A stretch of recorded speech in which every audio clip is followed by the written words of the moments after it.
Hi, teachers! We're going to learn about creating plans, the fastest and simplest way to align your in-class instruction to what your students see in-game. To create a plan, go to your dashboard and click on the Assessments tab. Then click Create.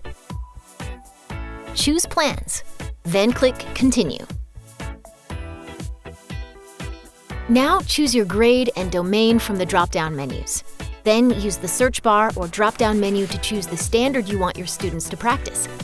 Click Next once you're finished. On the next screen, you can double-check the standard you've chosen, as well as create a name for your plan.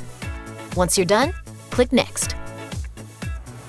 The final step is to choose when you want your plan to take effect. Pick a start and end date on the calendar, then click Create.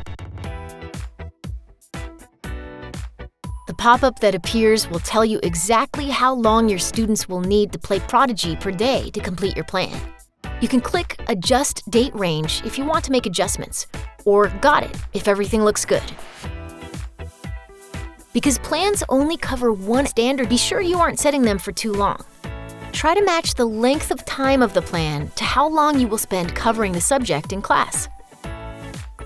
If you need to edit your plan, you can do so at any time from the Assessments tab in your dashboard. From there, just click on the plan, then click Edit. To see how your students are doing with the plan, click View Report from the same menu. Happy teaching!